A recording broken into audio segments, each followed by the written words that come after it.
Hi guys, good morning. ஒரு சின்ன கதை கேட்கலாமா? என்னடா அது வழக்கம் போல் கடையில் இல்லாமல் வெளியே கிளம்பிட்டாலேன்னு பார்க்குறீங்களா? ஆமாங்க, என்னோடய ஹஸ்பண்ட் ஊருக்கு தான் போயிட்டு இருந்தோம். 2 நாள் கடையை க்ளோஸ் பண்ணிவிட்டு அங்கே ஊருக்கு போய் நல்லா என்ஜாய் பண்ணிட்டு தான் வந்தோம். எனக்கு ரொம்ப பிடிச்சமான ஒரு பிளேஸ்க்கு தான் இப்போ நாங்கள் போயிட்டுருக்கோம். ஈவினிங் டைமில் ரொம்ப கிளைமேட்டும் ரொம்ப நல்லாயிருக்கும். அங்கே தான் போயிட்டு பார்த்துட்டு சுற்றி பார்த்துட்டு திரும்ப வீட்டுக்கு வந்துட்டு ஊருக்கும் வந்துட்டோம். இப்போ நம்ம கதைக்குள்ளே போகலாங்களா?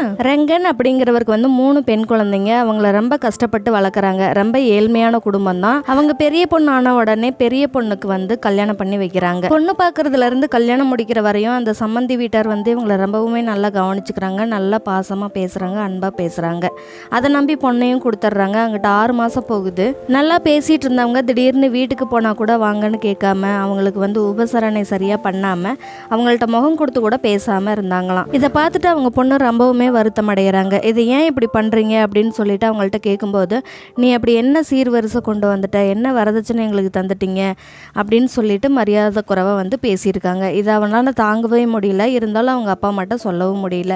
வீட்டில் ஒரே நெருக்கடி பண்ணுறாங்க. எங்களுக்கு தங்க வளையல் உனக்கு போட சொல்லு, உனக்கு செயின் போட சொல்லு, வெள்ளியில் கூஜா வாங்கி தர சொல்லு, அந்த மாதிரி இவளை ரொம்ப டார்ச்சர் பண்ண ஆரம்பிக்கிறாங்க.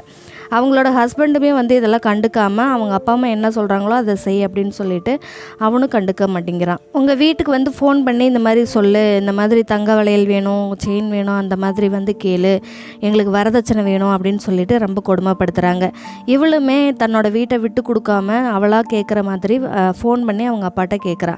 அவனுக்கு ரொம்ப கோவம் வந்துடுது. இவங்க கேட்கட்டையும் நம்ம பொண்ணுக்கு நம்மளோட நிலைமை தெரிஞ்சுமே நம்மள்ட்ட இந்த மாதிரிலாம் கேட்குறாளே அப்படின்னு சொல்லிட்டு அவனுக்கு ரொம்பவுமே கவலையும் இருக்குது, கோபமும் இருக்குது. அவள்கிட்ட பேசாமல் போயிடுறான். ஆனால் அவளோட அம்மா புரிஞ்சுக்கிறா. தன்னோட பொண்ணு கேட்கல, அவங்க வீட்டில் தான் நெருக்கடி பண்ணுறாங்க, கொடுமைப்படுத்துகிறாங்க அப்படின்னு புரிஞ்சுக்கிறா.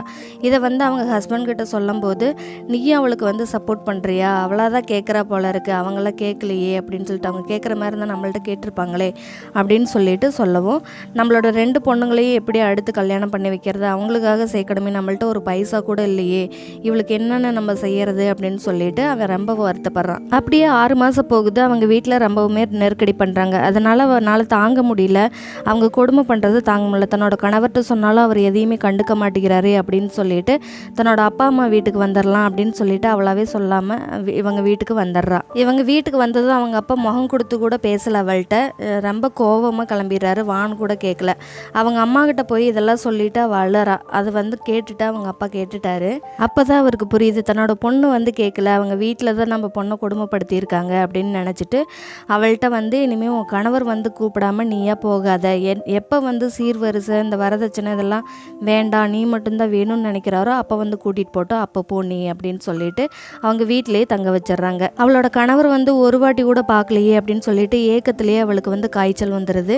விஷ காய்ச்சல் அப்படின்னு சொல்லிட்டு மருத்துவரும் சொல்லிடுறாங்க. ரொம்ப எனர்ஜி இல்லாமல் ரொம்ப வீக் ஆயிடுறா. அப்போ மருத்துவர் எங்களால் முடிஞ்சதை பண்ணுறோம், இவளுக்கு ஜுரம் குறையவே மாட்டேங்குது அப்படின்னு சொல்லிட்டு அவங்க சொல்லிடுறாங்க. அப்போ அவள் என்னோட கணவருக்கு சொல்லுங்க, ஃபோன் பண்ணி இந்த மாதிரி சொல்லுங்க, நான் அவரை பார்க்கணும், நான் இறந்து போயிடுவேனோ என்னமோ எனக்கே தெரியல, எனக்கு அந்த மாதிரி இருக்குது, உடம்பு சரியில்லை, அவரை பார்க்கணும், அவர்கிட்ட சொல்லுங்க அப்படின்னு சொல்லி தட்டி விட்றாங்க. அவனும் என்னடா இப்படி சொல்லிட்டாங்களே அப்படின்னு சொல்லிட்டு வேக வேகமாக பார்க்குறான்.